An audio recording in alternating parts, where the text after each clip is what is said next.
Framed for embezzlement, Clara faced public ruin, her entire life collapsing. Her billionaire boss, Max Volkov, was conspicuously absent. But when he finally stormed in, he didn't just save her. He ruthlessly dismantled her enemies, publicly claiming his obsessed new prize. Now trapped in his dangerous world, could she ever truly escape? The fluorescent lights of Sterling and Thorne hummed, a persistent, sickly whine that drilled into Clara Hayes' skull like a relentless dentist's drill. It was past 8, the vast majority of the polished, impeccably dressed lawyers having long since retreated to their uptown apartments or exclusive clubs. For Clara, however, the day often stretched into the lonely, echoey hours of night. Her fingers, perpetually smudged with toner ink, danced across the keyboard, the rhythmic clack-clack-clack the only sound breaking the oppressive silence of her cubicle. She was a paralegal, a cog in the gleaming, ruthless machine of corporate law, and at Sterling and Thorne, she was largely invisible. The firm itself was a monolith of cold, corporate power. Polished marble floors reflected the city lights like a dark, unforgiving mirror. The scent of expensive coffee, now stale and bitter, mingled with the crisp, dry smell of old legal paper and a faint, almost metallic tang that Clara had come to associate with ambition and despair. It was a place where fortunes were made and lives were broken, and Clara, for all her sharp intellect and unwavering dedication, often felt she was teetering dangerously close to the latter. Her desk, nestled in a cramped corner, was a testament to her unyielding workload, stacks of documents precariously piled, legal pads filled with her meticulous notes, and a chipped ceramic mug holding the lukewarm remains of her fourth coffee of the day. Each line of text she reviewed, each contract she proofread, felt like another weight added to the invisible burden she carried on her shoulders. The burden had a name, Lily.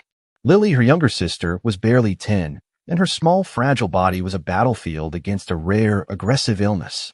The medical bills, devastating in their sheer volume, arrived with the regularity of the sunrise, each envelope a fresh stab of fear in Clara's gut.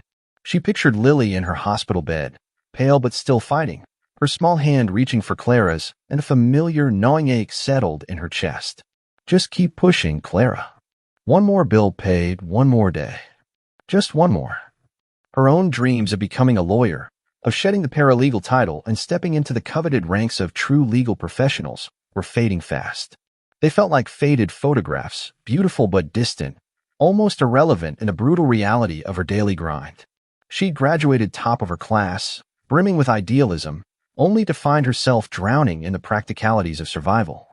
The legal texts she once devoured for passion, she now scanned for loopholes and clauses, the magic replaced by cold, hard necessity. A shadow fell over her cubicle, momentarily blocking the dim glow of her monitor. Clara's breath hitched. She didn't need to look up to know who it was. The subtle, expensive scent of sandalwood and old money preceded him like a herald of impending doom. Arthur Thorne, senior partner.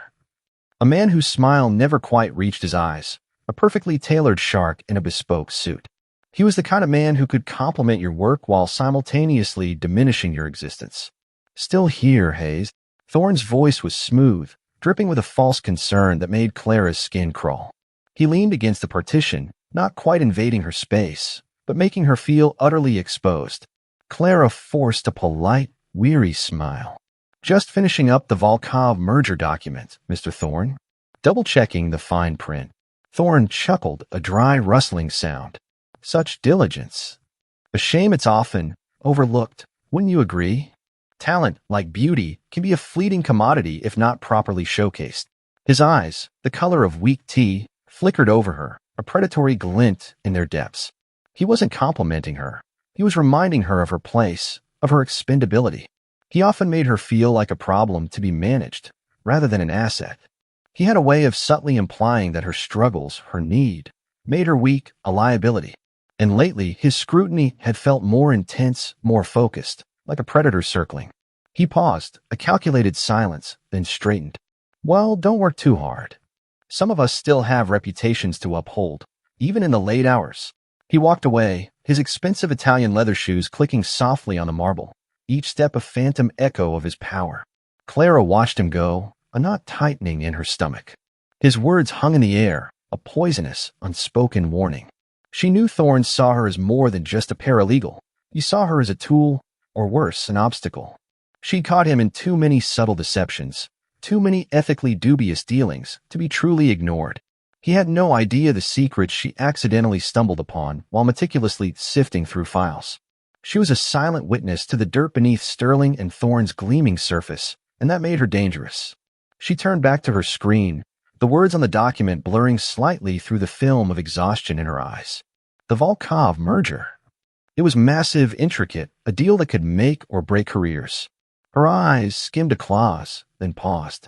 A small, almost imperceptible shift in the legal phrasing. A typo. Or something far more sinister. A tiny, icy prickle of foreboding crawled up her spine. She had to fix it, or at least double-check. It was her job. Her only job, it seemed, was to prevent disasters, even if she couldn't prevent her own. Clara leaned forward, her heart beginning a slow, anxious thud against her ribs. The clock on her computer screen glowed 9:47 p.m. The building was almost empty now.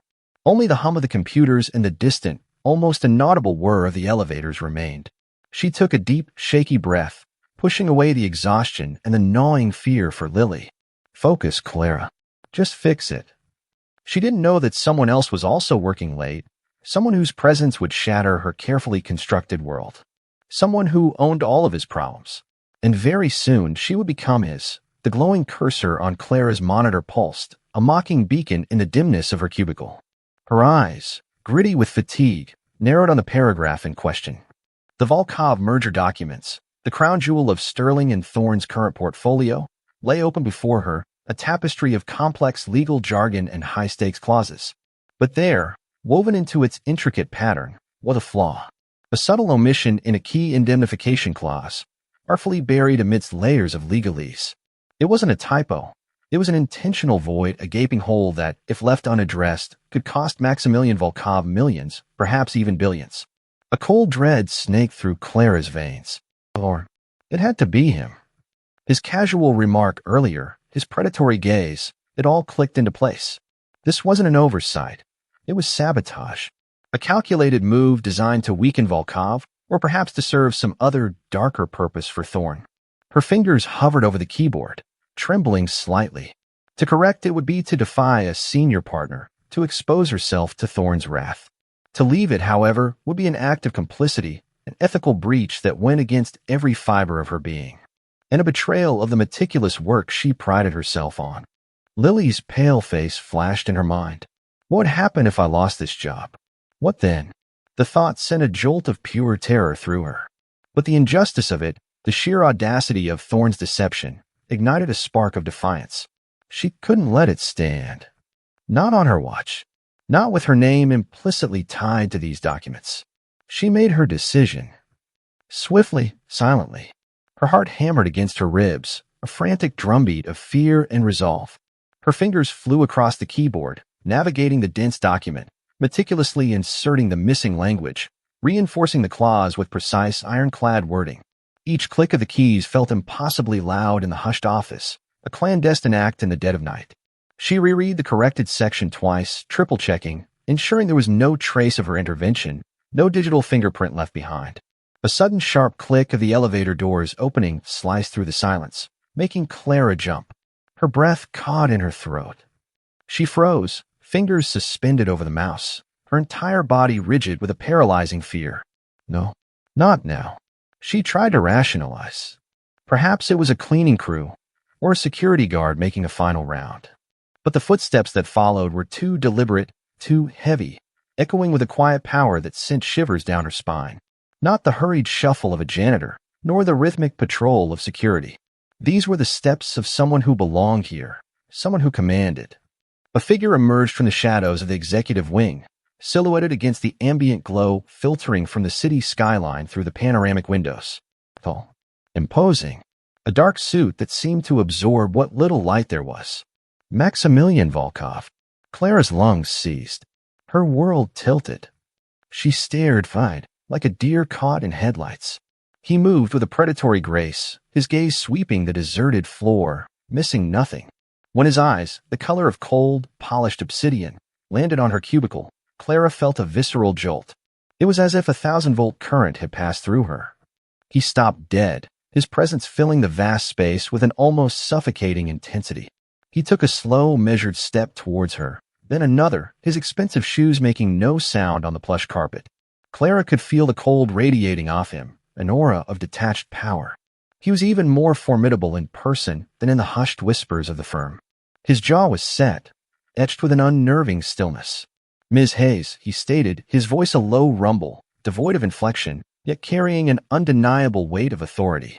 It wasn't a question. It was an acknowledgement, a pronouncement. Clara scrambled to her feet, knocking her chair slightly, the sound gratingly loud. Her carefully composed paralegal facade crumbled, replaced by pure, unadulterated panic. Her heart hammered so violently she thought it might burst through her ribs. "Mr. Volkov, I didn't expect anyone. I was just finishing up." Her words tumbled out, a desperate, vulnerable torrent, completely lacking the composure she usually possessed. His eyes, sharp and intelligent, cut straight through her flimsy excuse, dissecting her with unnerving precision. He didn't accuse, didn't shout. He simply observed. He noticed the tremor in her hands, the sheen of sweat on her forehead, the desperate plea in her eyes. But he also noticed the open document on her screen, the subtle, precise changes she had made. He was a man who understood details. He walked past her, his scent a clean, expensive aroma of cedar and something undeniably masculine, enveloping her senses, making her head spin. He stopped at her desk, his imposing frame dwarfing her small workspace. His gaze fixed on the screen, scanning the corrected clause. A flicker, almost imperceptible, passed through his dark eyes. Recognition. "You found it," he said, his voice a quiet assertion. Again, not a question. Clara swallowed, her throat suddenly dry. I believe there was a slight oversight, Mr. Volkov, a critical detail. I simply took the liberty of rectifying it. For accuracy, she tried to sound professional, but her voice was still a shaky whisper. She was utterly terrified, yet also bewilderingly felt a strange electric spark of something akin to... He wasn't yelling. He was seeing her. He finally turned to face her, his height intimidating, forcing her to tilt her head back. His expression was unreadable, a mask of cold authority. An oversight, Ms. Hayes? Or a deliberate omission? Clara flinched. The bluntness of his query, the implicit accusation, was chilling, but she met his gaze, refusing to back down entirely. I can only speak to what I observed and corrected, sir. She wouldn't betray Thorne directly, not yet. Not without knowing what was truly happening. A ghost of a smile, cold and humorless, touched the corner of Max's lips. It didn't reach his eyes. "You're either incredibly foolish or remarkably brave, Miss Hayes. Perhaps a dangerous combination." He paused, his gaze boring into her, assessing the desperation, the intelligence, the quiet fire she possessed. "You just earned yourself a new problem, Miss Hayes." Clara's stomach dropped. This was it. Fired. Ruined. Lily. Then his voice, low and laced with a terrifying possessiveness, continued.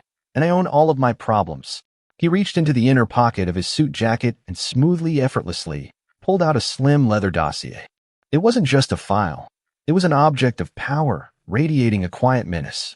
He opened it, revealing not legal documents, but a series of high-resolution photographs, financial records, and damning email screenshots, all meticulously organized, all pointing to Arthur Thorne's systematic pattern of sabotage and corruption dating back years, including, chillingly, Thorne's correspondence with a rival firm, explicitly detailing plans to undermine the Volkov merger.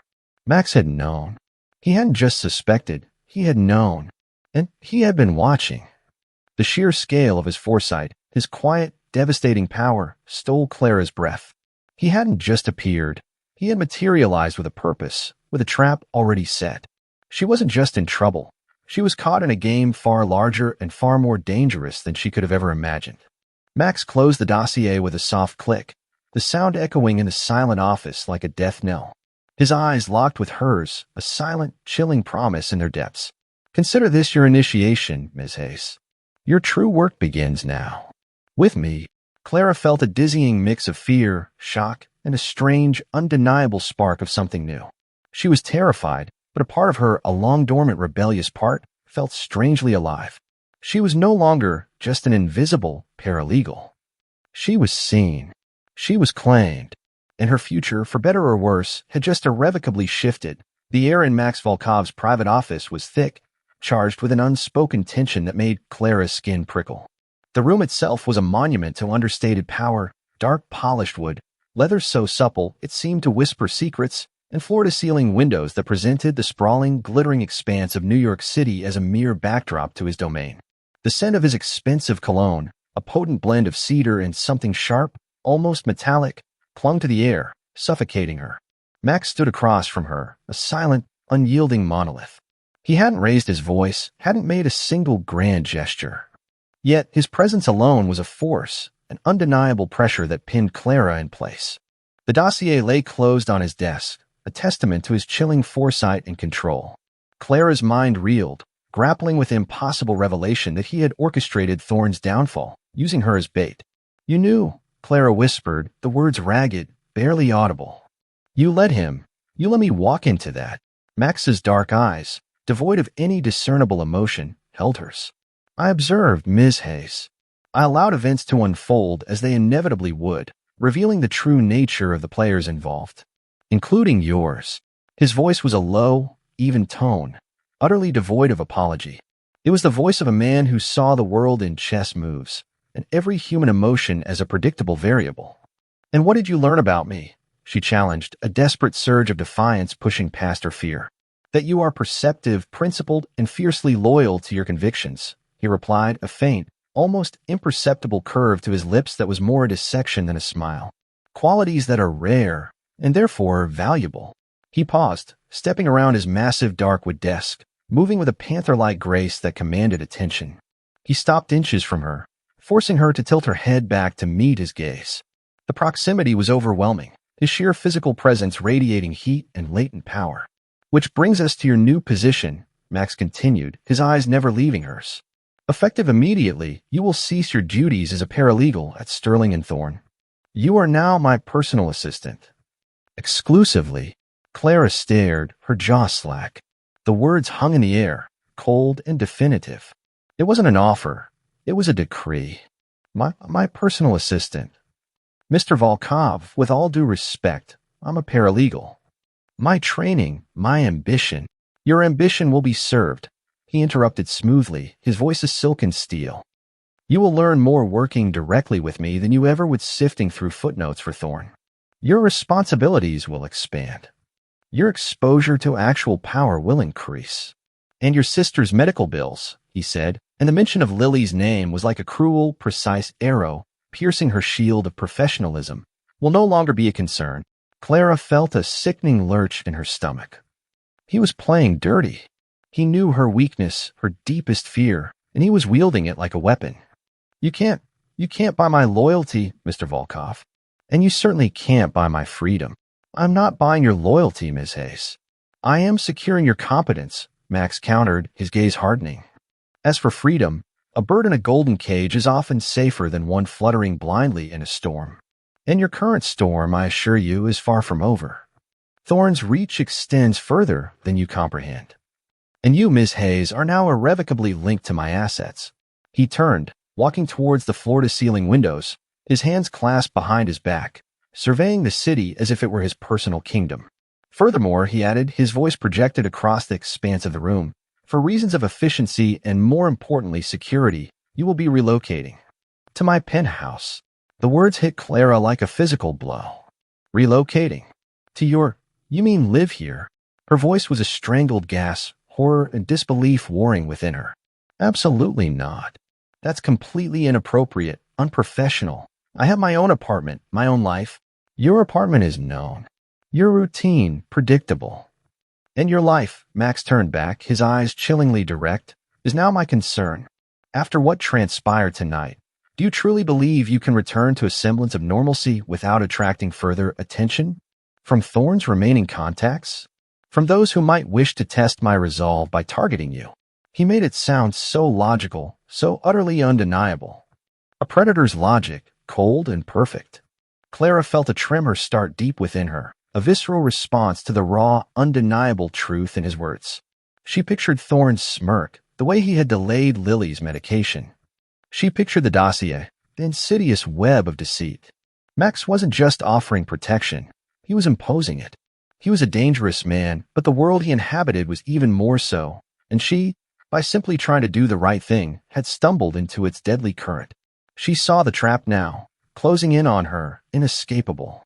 "You can't force me," she said, though the conviction in her voice was a fragile thing, already crumbling. Max took another step towards her, his presence utterly dominant. "I assure you, Miss Hayes, I can, and I will. Consider it less of a request and more of a comprehensive solution for both our problems." He reached out, his hand moving slowly, deliberately, and tucked a stray strand of hair behind her ear.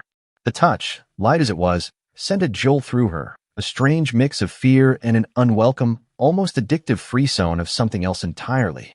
It was a gesture of intimate possessiveness, not comfort. "I need to think," Clara whispered, her mind a frantic scramble, fighting for any sliver of autonomy. "You have 5 minutes," he replied, dropping his hand, the air suddenly cold where his fingers had been.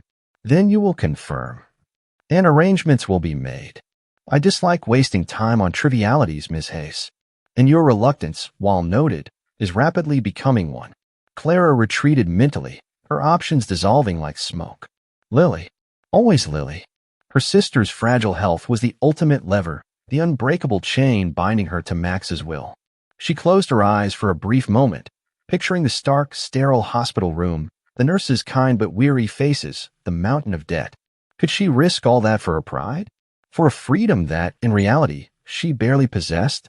When she opened her eyes, Max was still watching her, his expression impassive, patiently waiting for the inevitable. The silent tension stretched, thick and suffocating, between them. She knew then that this wasn't a choice. It was surrender.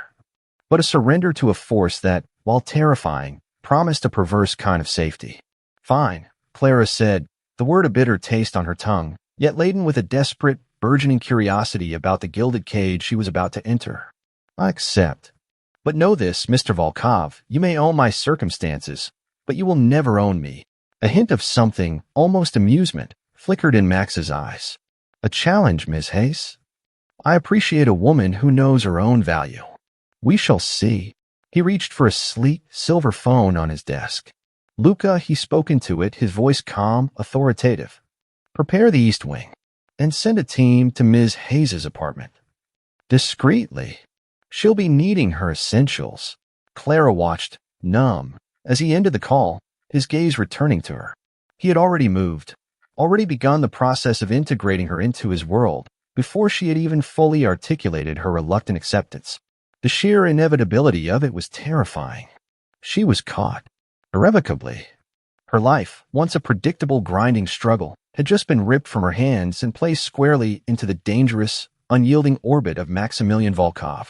She had stepped out of the frying pan, only to land in a fire she couldn't possibly comprehend.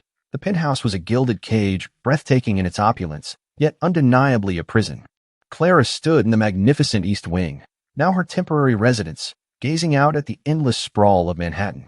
Below, the city lights blurred into a shimmering tapestry, a stark contrast to the stark, clinical walls of Lily's hospital room or the cramped, familiar comfort of her old apartment.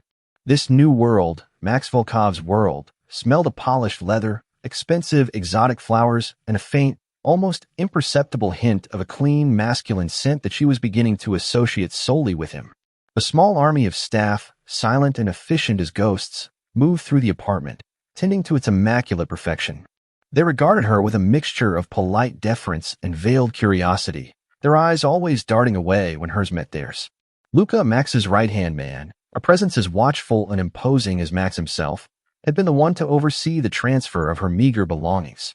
He had spoken little, his dark eyes assessing, giving Clara the unnerving sense that she was under constant, quiet surveillance. Her internal monologue was a whirlwind of conflicting emotions. "This is not me. This cannot be my life."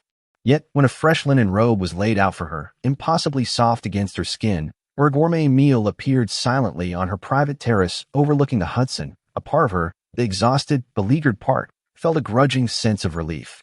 Max had ensured Lily was moved to a top-tier private hospital, the best specialist now attending to her, all costs handled with a chilling, efficient wave of his hand.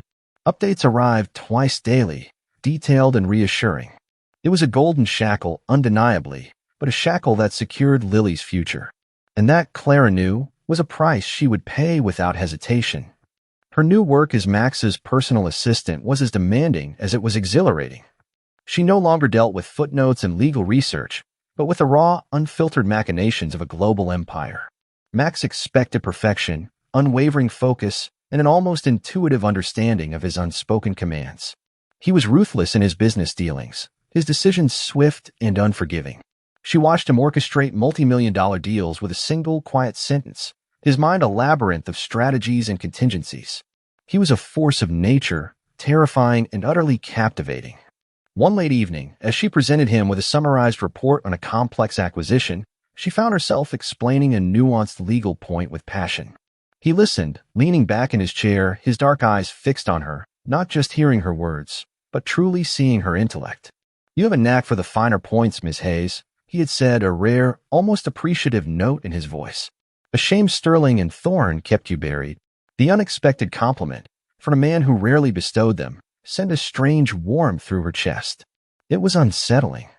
She found herself craving his approval, even as she resented his control.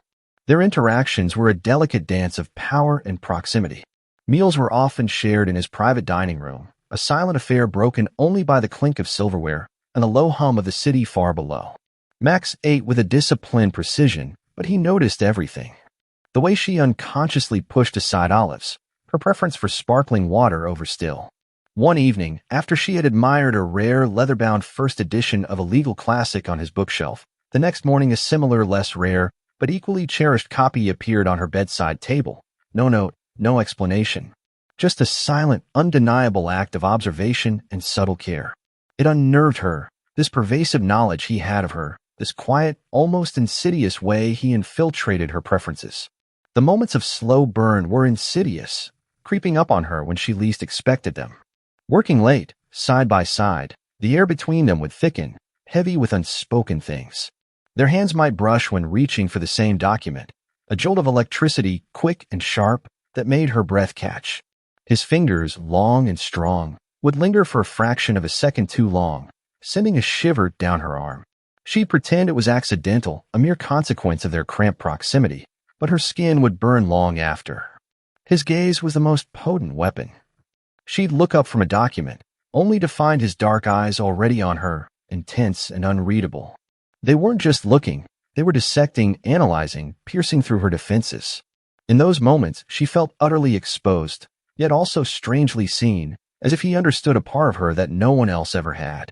The curiosity she felt about him was a dangerous thing, a flickering flame that threatened to engulf her carefully constructed emotional barriers.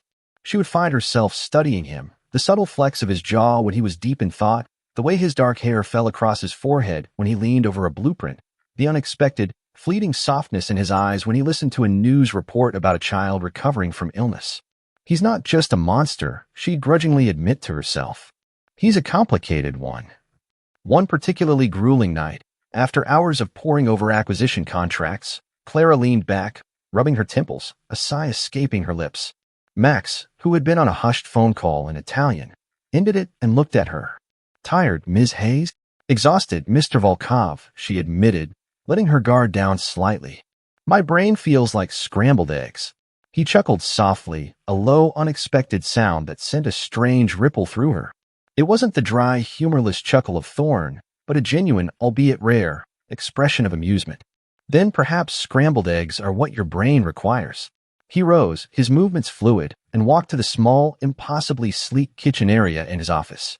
He began to prepare something, his back to her, the rhythmic clink of pottery and the sizzle of oil filling the silence. Clara watched him, mesmerized, a billionaire, a titan of industry, making her a late-night meal. It was absurd, domestic, and utterly disarming.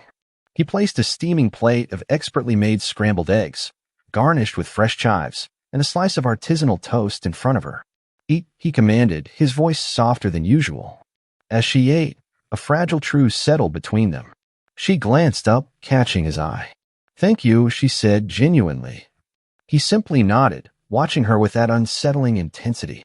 "Your focus is commendable, Ms. Hayes. But even the sharpest blades require sharpening. And rest." He ran a hand through his dark hair, a gesture of almost casual vulnerability that revealed the slightest hint of fatigue in his own eyes. That night, lying in the absurdly comfortable bed in the East Wing, Clara couldn't sleep. Her mind replayed the day's events, the subtle shift in Max's demeanor, the unexpected meal, the brush of his hand. She felt the undeniable pull, a dangerous attraction to the man who held her freedom captive, yet meticulously ensured her sister's well-being. She was a pawn, yes, but a cherished one. The thought was both terrifying and intoxicating. She walked to the large window, gazing out at the sleeping city. A part of her yearned for her old, simple life, for the predictable struggles. But another, newer part felt a strange thrill. She was caught, yes, but she was also undeniably alive, more alive than she had been in years. And as she watched the distant lights of the hospital where Lily now rested, a new fear began to bloom, one that had nothing to do with Thorne or Max's power, and everything to do with her own heart. She was falling, and she didn't know if Max would catch her, or simply consume her. A soft click, barely audible, came from the hallway door. Clara froze, her breath caught. She hadn't locked it. Had he? Her heart hammered against her ribs, a frantic rhythm of anticipation and dread. The shadow beneath the door thickened, and then slowly, a figure filled the doorway. Max. He stood there, silent, his gaze fixed on her across the expansive room. His eyes were darker than the night outside, holding a dangerous, unspoken question. The silent, lingering presence of Max in her doorway, his eyes a fathomless black in the dim light, had been an unspoken question. Clara had felt it, a raw, undeniable current arcing between them. But he had merely held her gaze for a long, charged moment, then turned and vanished as silently as he had appeared. The brief, almost intimate encounter left her trembling, a new, unsettling awareness of him settling deep within her. Days bled into weeks, a dizzying blur of work and opulent confinement. Clara navigated Max's world with a wary caution, adapting to its rhythms, its demands. She was indispensable to him now, orchestrating his complex schedule, anticipating his needs with an almost psychic precision. Yet, despite the growing ease in their professional dynamic and the undeniable simmering tension that occasionally flared between them, Arthur Thorne remained a phantom limb, an unseen threat she couldn't quite shake. The first signs were subtle, insidious. Whispers in the hushed corridors of Sterling and Thorne, carried by staff members who still occasionally passed through Max's executive floor for various reasons. Clara overheard fragments, murmurs about her meteoric rise being unprofessional, hints of her lack of experience for such a privileged position. One day, a crucial document for a minor case she was handling, one she needed for an urgent filing, mysteriously vanished from her digital drive, only to reappear hours later with a timestamp suggesting she had forgotten to upload it. It was a small, petty sabotage, designed to make her look incompetent. Clara knew Thorne was behind it. His shadow still lingered, a venomous presence. But the true gut punch came with Lily. Clara received a curt, impersonal email from the private hospital, informing her of a temporary administrative delay regarding Lily's specialized life-sustaining medication.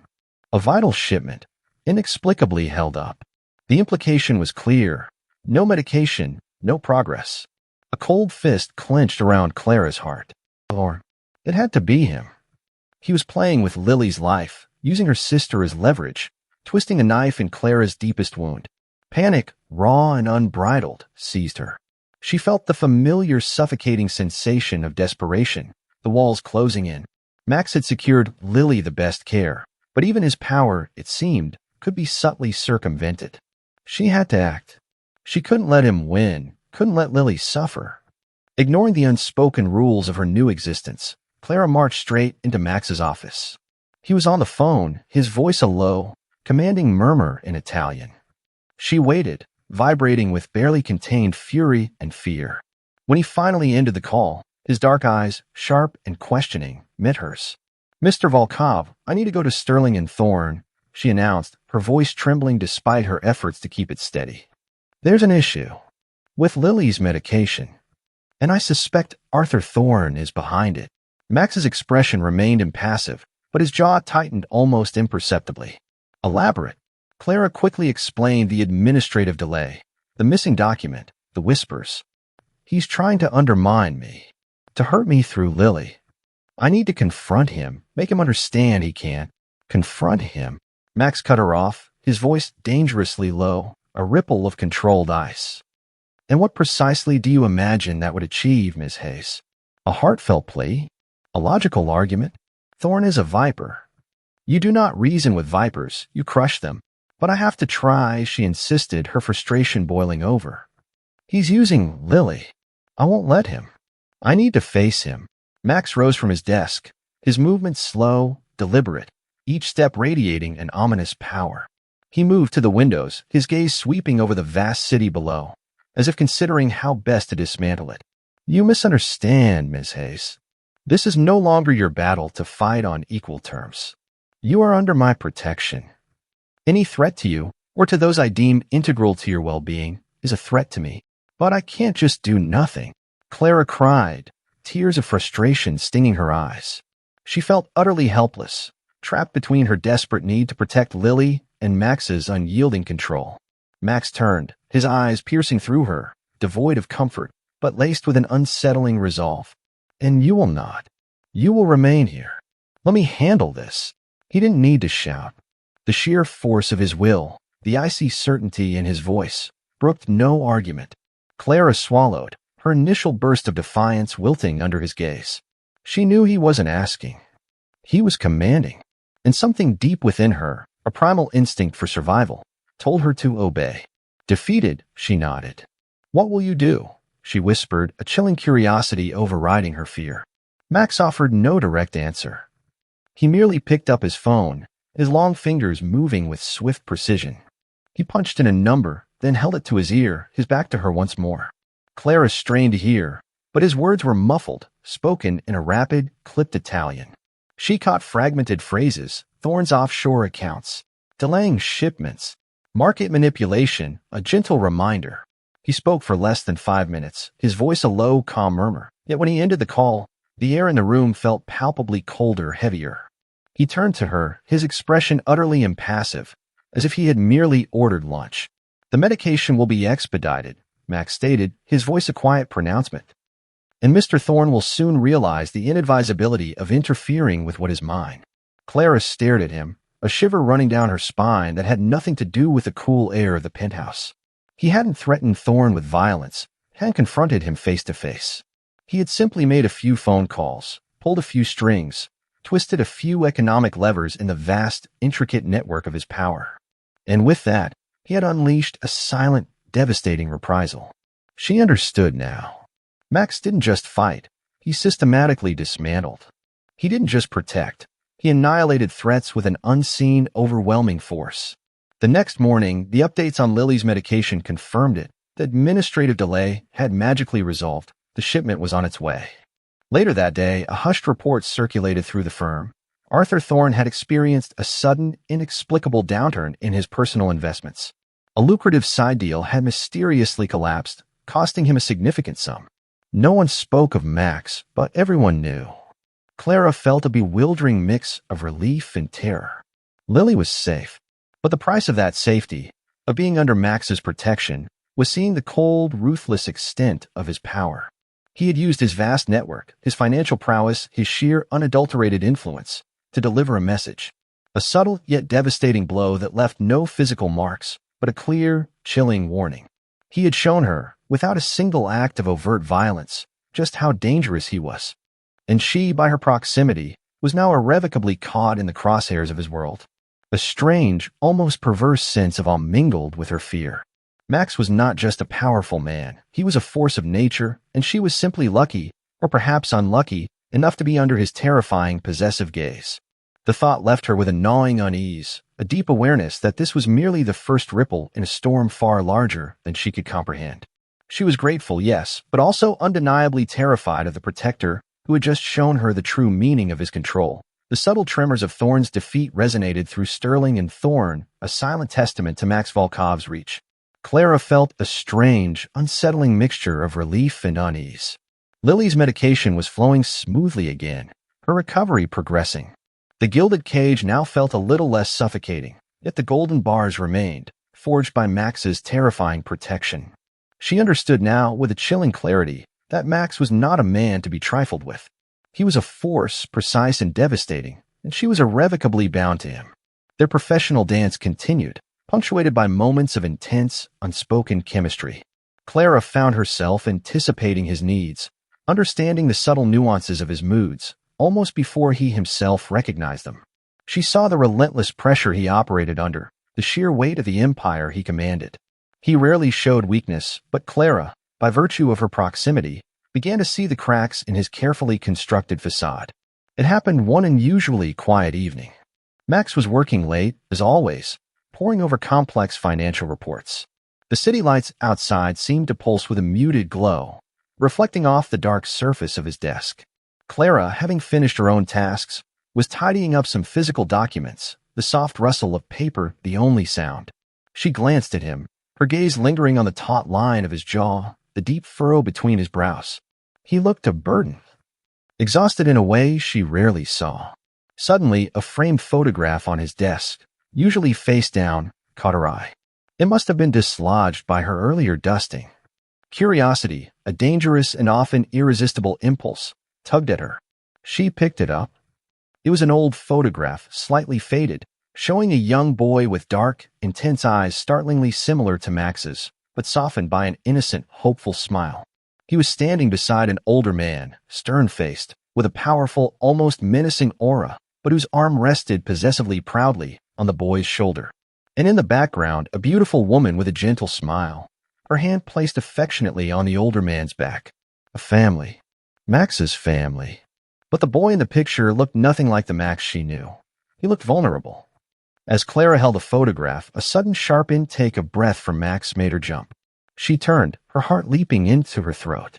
He was standing directly behind her, his presence a dark, imposing shadow. His face, usually a mask of control, was etched with a raw, unexpected pain. His eyes, fixed on the photograph in her hand, held a haunted, distant look she had never witnessed before. "Where did you get that?" His voice was a low growl, rough with an emotion she couldn't quite decipher. It wasn't anger, not entirely. It was something deeper, more visceral. It was face down. I picked it up. I'm sorry.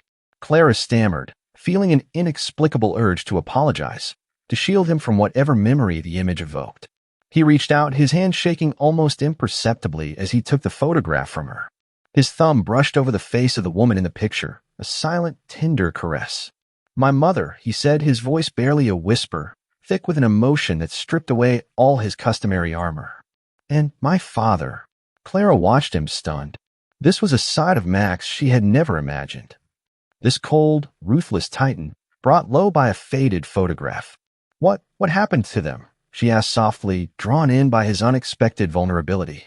Max's jaw clenched, his gaze still lost in the past. "My mother, she was murdered. Caught in the crossfire of a business dispute. When I was 15, the words were delivered with a chilling bluntness, devoid of self-pity, but the pain beneath them was palpable, a gaping wound that had never truly healed. My father, he sought revenge. Ruthless, unforgiving. He taught me everything I know about power, about control, about ensuring that what is mine is never touched again." He looked up, his dark eyes locking with hers, a raw, dangerous intensity burning in their depths. "He taught me to become the monster necessary to survive in this world. To protect. At any cost." Clara felt a profound ache in her own chest. The carefully constructed image of the unfeeling billionaire shattered, revealing the boy, forever scarred by loss, driven by a fierce, almost terrifying need to protect. She saw the weight he carried, the burden of a life dictated by trauma and an unyielding quest for control. "I'm so sorry, Max," she whispered, using his first name for the first time, instinctively. It felt right, intimate, a breaking of unspoken barriers. He flinched, the sound of his name, uttered so softly by her, clearly disarming him. "Don't be," he said, forcing his voice back to its usual steely tone, but the vulnerability still clung to him like a faint echo. "It is what made me. What defines me." "No," Clara countered, stepping closer, driven by an empathy she couldn't suppress. "It's what shaped you. But it doesn't define all of you. I see more." Her hand, almost on its own accord, reached out and gently rested on his arm. The fabric of his expensive suit was cool beneath her fingers, but beneath it, she felt the warmth of his skin, the tautness of his muscle. Max's eyes dropped to her hand, then flickered back to her face, a complex mixture of surprise, wariness, and something else, something hungry, primal. He didn't pull away. The air crackled with a potent, unspoken electricity, thick with the weight of shared vulnerability. "You shouldn't be here," he murmured, his voice rough, thick with suppressed emotion. "Neither should you," Clara whispered back, her gaze locked with his, her heart hammering. "But we are." He leaned in, slowly, deliberately, giving her every chance to retreat. She didn't. Her breath hitched in her throat, her eyes fluttering closed as his scent enveloped her, intoxicating and dangerous. His lips, warm and firm, brushed against hers, tentatively at first, a soft inquiry. Then, as she instinctively leaned into him, a sigh escaping her lips, the kiss deepened. It was a kiss of raw hunger, of unspoken desires, of two fractured souls finding a strange, precarious solace in each other. It tasted of vulnerability, power, and an undeniable, fierce connection that transcended their complicated circumstances. Clara's fingers tangled in his dark hair, gripping him, pulling him closer. His arms wrapped around her waist, holding her with a possessive strength that both terrified and thrilled her. It was a kiss that promised not gentleness, but a shared storm, a dangerous, intoxicating dance on the edge of an abyss. When he finally pulled back, resting his forehead against hers, their breaths mingled, ragged and uneven. "This changes everything," Max murmured, his voice husky, his eyes dark with a fierce, possessive intensity. "I know," Clara whispered, her mind reeling, her body humming with a dizzying mix of fear and exhilarating desire. She was no longer just his employee, his problem to own. She was something more, something profoundly dangerous to both of them. And in his dark eyes, in the raw honesty of his kiss, she saw not just the monster, but the deeply wounded man, hungry for connection, desperate for a safe harbor in his treacherous world. And she, inexplicably, wanted to be that harbor. It was a dangerous game, one that could consume her. But for the first time in a long time, Clara felt truly, terrifyingly alive. The tender, devastating kiss they had shared in Max's office had shifted something fundamental between them. It was a secret, a raw, fragile connection that pulsed beneath the surface of their professional facade. Clara found herself replaying it in stolen moments. The taste of him, the desperate hunger, the unexpected vulnerability. It terrified her, this burgeoning feeling, this dangerous pull toward a man who wielded power like a weapon and wore control like a second skin. Yet she couldn't deny the electric current that now thrummed between them, an invisible tether binding her to his dark magnetic orbit. But the world outside their fragile bubble was far from forgiving. Arthur Thorne, bruised and humiliated by Max's subtle but devastating financial counterattack, was a wounded animal. And wounded animals are the most dangerous. He harbored a festering resentment, a desperate need for revenge, and he knew Clara was Max's weak spot. He would exploit it. The day of the final merger vote arrived with an ominous gray sky hanging over Manhattan, mirroring the churning anxiety in Clara's gut. The stakes were astronomical, not just for Max's empire, but, as Clara was about to discover, for her very existence. The boardroom at Sterling and Thorne buzzed with an unusual fervor. Media representatives, discreetly invited, mingled with board members and top legal brass. The air crackled with anticipation, the scent of ambition thick and cloying. Clara, dressed in a sharp, professional suit, felt a tremor of unease. Max had instructed her to attend, a silent, unyielding demand that she be present. He, however, was conspicuously absent. Luca, ever watchful, had merely stated, "Mr. Volkov has other engagements.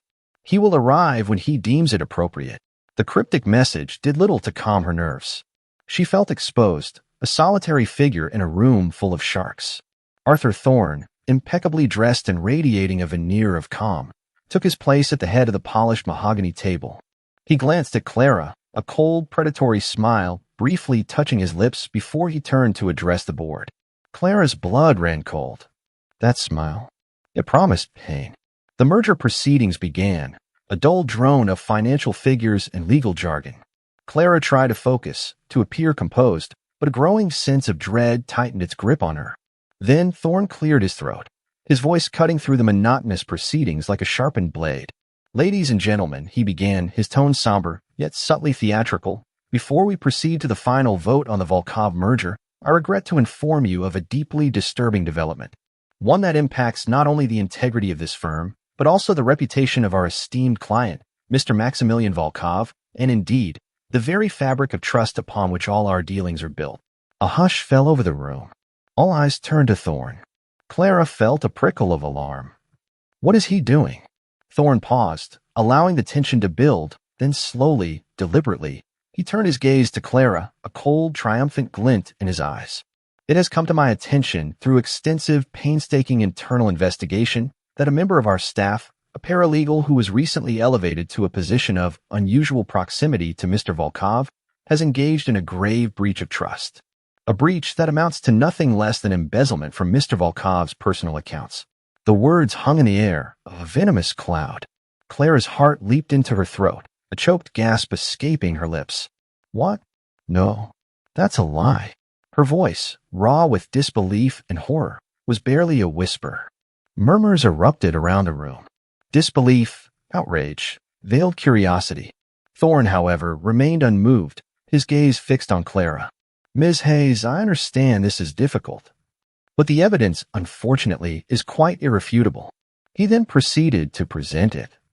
A meticulously prepared presentation flashed onto the large screen. Doctored bank statements, manipulated transaction logs, forged email correspondences, all expertly crafted, all pointing to Clara. Small, seemingly innocuous transfers, accumulating into a significant sum, all traced back to what appeared to be her personal accounts. The presentation was slick, convincing, damning. It highlighted her sister's escalating medical bills, portraying them as a motive, painting her as a desperate, opportunistic thief.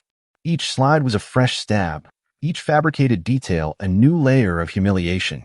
Clara watched, numb with horror, as her entire life was laid bare, twisted into a narrative of greed and betrayal. She saw the looks on the board members' faces, shock, condemnation, a chilling mixture of pity and contempt. The reporters, their pens flying, flashed knowing glances. Her reputation, her career, her very integrity was being shredded piece by piece, publicly, irrevocably. I didn't do this, Clara pleaded, her voice cracking, tears streaming down her face, blurring the damning images on the screen. It's a lie. He's framing me. She pointed at Thorne, but her hand trembled, her accusations sounding like the desperate cries of a cornered animal. Thorne merely smiled, a sickeningly polite, triumphant smirk. Ms. Hayes, your emotional outburst is understandable, but hardly a defense. The facts, I'm afraid, speak for themselves. This is not only a matter for the firm, but a grave criminal offense. We have already contacted the authorities. The room spun. Criminal charges, loss of license, prison, and Lily. What happened to Lily?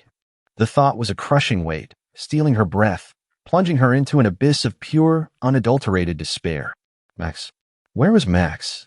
He was supposed to protect her. He had claimed her, but he was nowhere to be seen. He had let her walk into this. He had abandoned her. Clara felt utterly alone, completely exposed, stripped bare of all dignity and hope. The weight of every single gaze in the room, heavy with judgment, pressed down on her, suffocating her. She crumpled slightly, clutching her arms around herself, trying to disappear, to vanish from this agonizing public spectacle. This was it, her lowest point. Lower than any poverty, any struggle. She was publicly shamed, irrevocably ruined, and there was no one, absolutely no one, to save her. A move for her immediate dismissal and full cooperation with law enforcement. One of Thorne's cronies on the board announced, his voice devoid of mercy. A second, then a third, quickly seconded the motion. The vote was a mere formality. Clara closed her eyes, preparing for the final, devastating blow, the end of everything. A single silent tear traced a path down her cheek, tasting of betrayal and despair. The world had shrunk to the echoing chamber of the boardroom, a crucible of public humiliation. Clara stood, a broken figure, the accusations of embezzlement ringing in her ears, each word a hammer blow to her already shattered spirit. The board members' faces, a blur of judgment and thinly veiled glee, swam before her tear-filled eyes. Thorne's triumphant smirk was a grotesque mask of victory.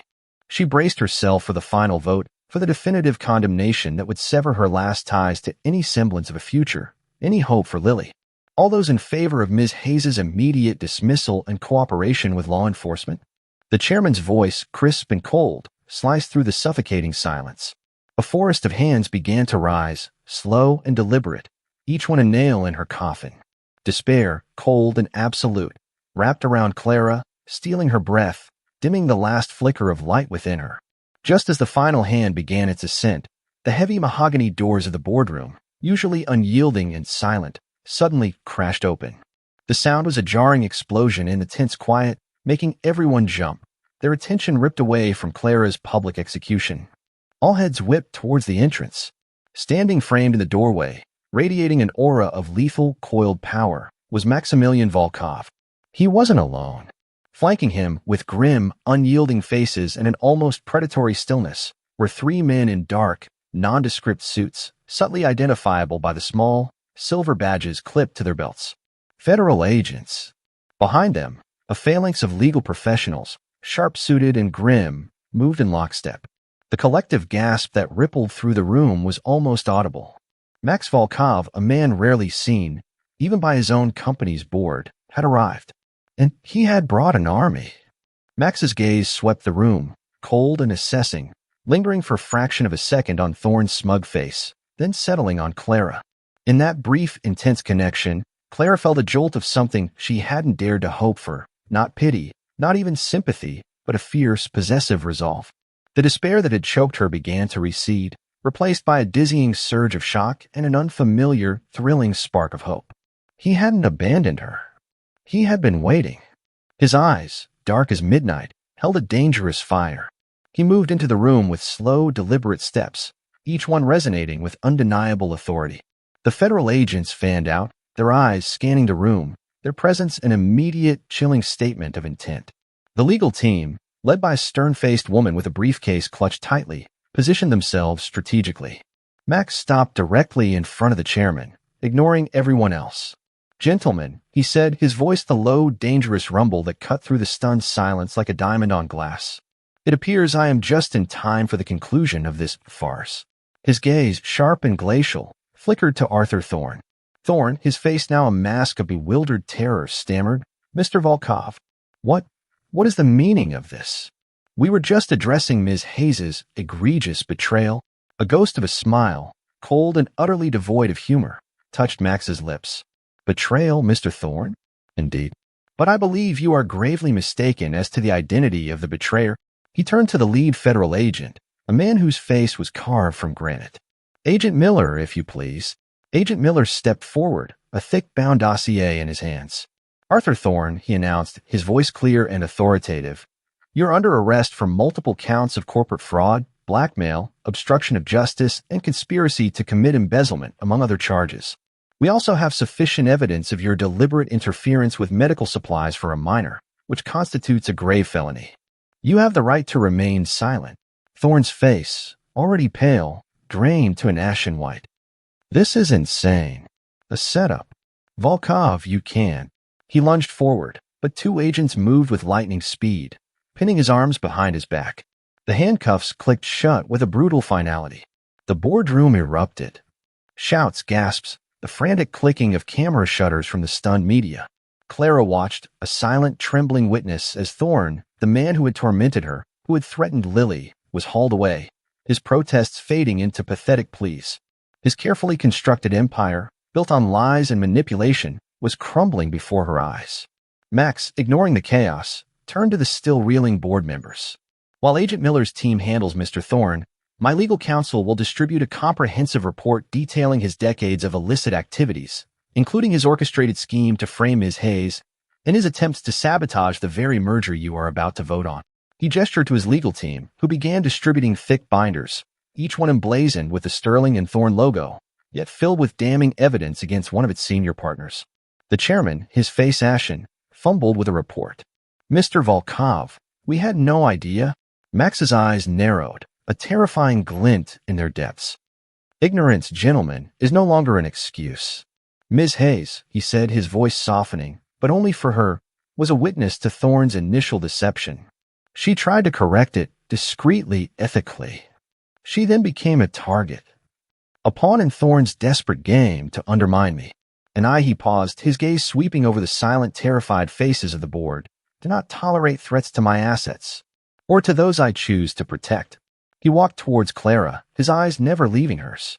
He reached her, his large hand gently cupping her face, brushing away the tears that still clung to her eyelashes. The touch was a balm, a silent promise. "You endured a great deal, Miss Hayes," he murmured, his voice low for her ears alone. Then his gaze flickered over her shoulder, finding Thorne, who was now being led out by the agents, his face a mask of furious, defeated rage. Max's eyes hardened, becoming pure, cold steel. He looked at Thorne, then back at Clara, his thumb gently caressing her cheek. And then, his voice clear and resonant, filled the now hushed boardroom, a chilling declaration of war and possession. Arthur Thorne, Max Volkov pronounced, each word slow and lethal, ringing with absolute finality. You just made the biggest mistake of your life.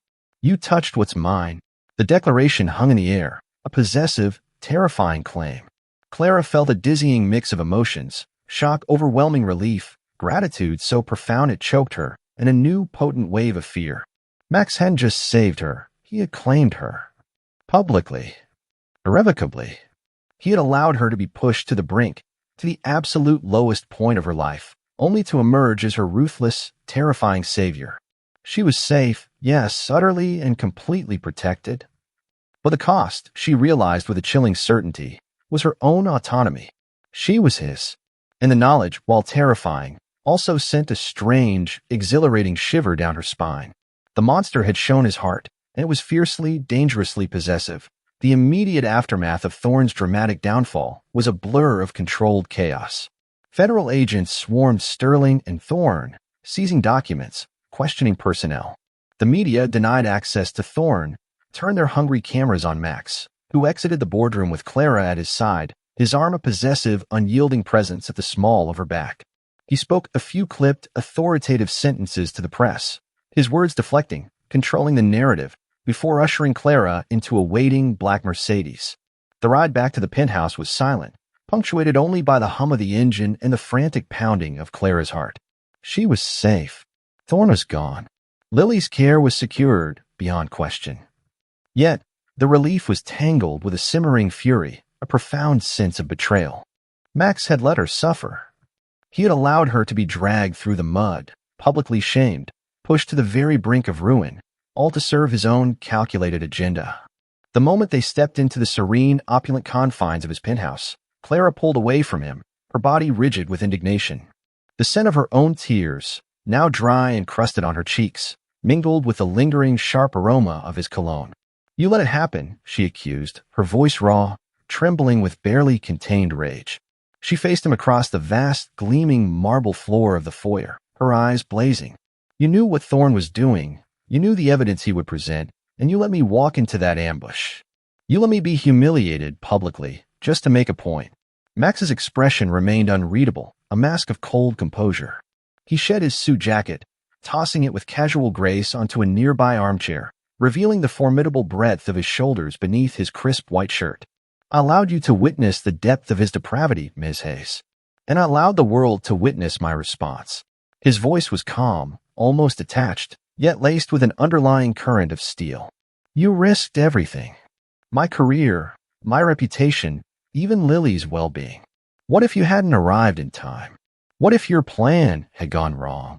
Her voice rose, cracking with the intensity of her emotion. The betrayal stung, hot and visceral. The kiss they'd shared, the fleeting intimacy, now felt like a cruel deception. Max took a slow, deliberate step towards her, his dark eyes locking onto hers, unblinking. My plan does not go wrong, Clara. I calculate every variable. I understood the precise moment to intervene for maximum impact. And you, with your unwavering integrity, were the perfect catalyst. Your genuine distress made his lies all the more believable to the uninitiated, setting the stage for his complete and utter destruction. Clara recoiled as if struck. So I was just a pawn, a tool in your game. The words were a bitter taste on her tongue. You were a crucial element, he corrected, his voice devoid of apology. And you are now protected, utterly and irrevocably. Thorne is gone. His network is dismantled. And anyone who would dare to threaten you now understands the consequences with crystal clarity. He walked past her, towards the expansive windows overlooking the city, his back to her. I do not regret my actions, Clara. I operate on logic, not sentiment. My purpose was to eliminate a threat and to ensure what is mine remains untouched. That objective was achieved. The cold, ruthless logic of his world, so starkly at odds with her own moral compass, left her reeling. He saw no wrong in his methods, only efficiency in outcome. And in his detached explanation, she saw the true, unyielding nature of the man she had allowed herself to feel something for. He was a protector, yes, but a dangerous one whose methods were as terrifying as the threats he annihilated. And what about his allies? Clara asked, her voice quiet. Almost a whisper, a new chilling question forming in her mind. The ones who helped him, the ones who seconded his motion against me? Max turned slowly, a predatory glint in his dark eyes that sent a shiver down her spine. They are being dealt with. In my own way. He paused, a faint, almost imperceptible smile playing on his lips. Rest assured, Miss Hayes, a man like Thorne does not operate in a vacuum. His collaborators, his enablers, they will learn the price of associating with a fool who dared to touch what belonged to me. Their assets will dwindle. Their reputations will crumble. Their lives, professional and personal, will become inconvenient.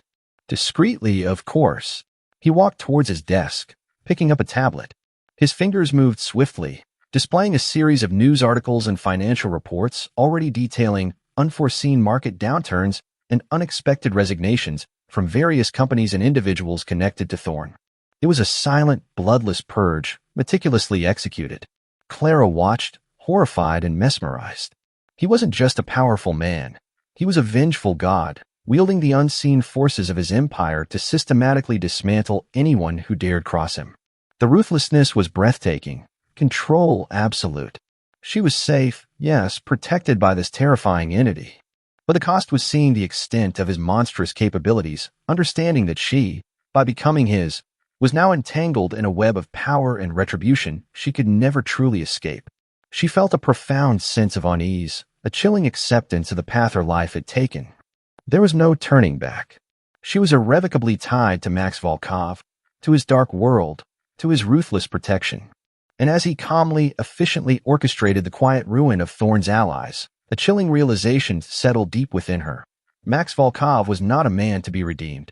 He was a force of nature, and she, for better or worse, was now part of his storm. The price of his protection was not just her freedom, but a tacit acceptance of the darkness he embodied.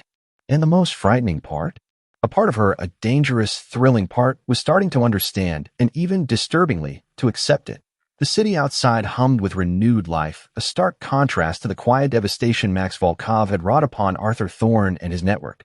Days had passed since the boardroom's dramatic conclusion. Thorne was remanded, his legal battles destined to be long and futile. His former allies faced a slow, insidious erosion of their own empires, a silent testament to Max's reach. Lily, oblivious to the storm she had indirectly weathered, was thriving under the best medical care money could buy, her progress a constant, reassuring hum in Clara's tumultuous new life. Clara stood in the private terrace of Max's penthouse, the cool night air caressing her skin.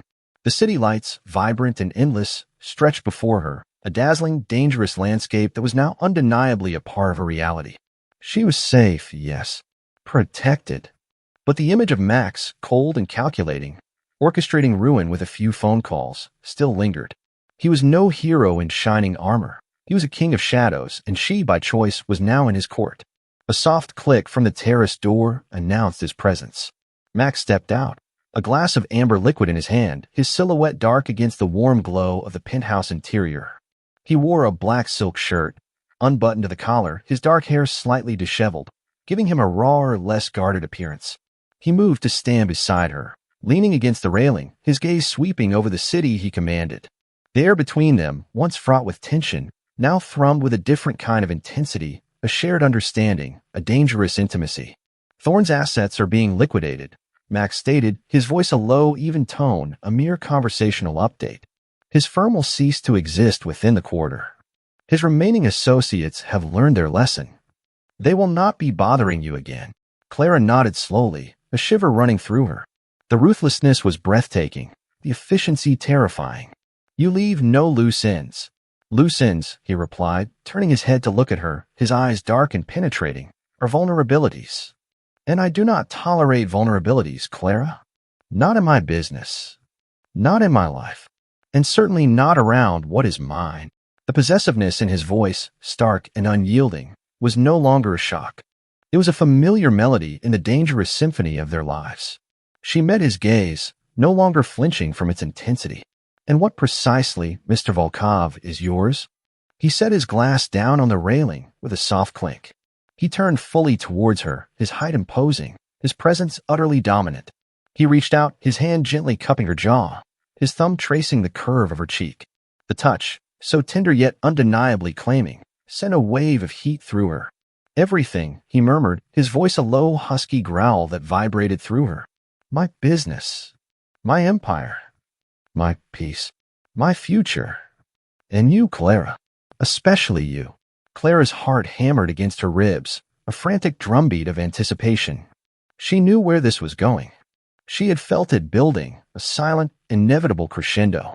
This is not a romantic proposal, Clara, Max continued, his eyes unwavering, dark and intense. I do not deal in platitudes or false promises. I deal in absolutes. You are in my house. You are under my name. You have seen the darkness of my world, and you have chosen to stand in its light. You are no longer just an assistant. You are no longer just a woman I protect. You are my partner. In everything. My anchor in the storm. He paused, his thumb still caressing her skin, his gaze burning into hers. Marry me, Clara. Not for love, not for redemption, but for permanence, for unquestioning loyalty, for the absolute certainty that you are mine and I am yours, and that no one, absolutely no one, will ever dare to touch what belongs to us again. Clara stared at him, tears welling in her eyes, but these were not tears of fear or despair. These were tears of a profound, dizzying understanding. This was his love, raw, unyielding, possessive. It wasn't the kind of love found in fairy tales. It was a dark, fierce devotion forged in the fires of danger and control. He was not asking her to change him. He was asking her to stand with him, in the heart of his storm. She took a shaky breath, her gaze searching his, finding not just the ruthless billionaire, but the boy who had lost everything, the man driven by an insatiable need to protect what he claimed. And she realized, with a startling clarity, that this was exactly what she wanted. This dangerous, undeniable connection. This absolute security. This fierce, uncompromising claim. Yes, Clara whispered, the word a soft surrender, yet also a powerful affirmation. Yes, Max, I will. A flicker of something, triumph, relief, a possessive satisfaction, crossed his face. He leaned in, his lips finding hers in a kiss that was not gentle, but deep, hungry, and utterly consuming. It was a kiss of claim, of promise, of absolute certainty. It tasted of power and danger, but also impossibly of home. The years that followed solidified their bond, a testament to a love story forged in a most unlikely of crucibles. Clara, now Mrs. Volkov, thrived in Max's world. She became his confidant, his closest advisor, her sharp legal mind an invaluable asset to his empire. She no longer sought to escape. She commanded her own sphere of influence, always by his side, yet retaining her fierce independence.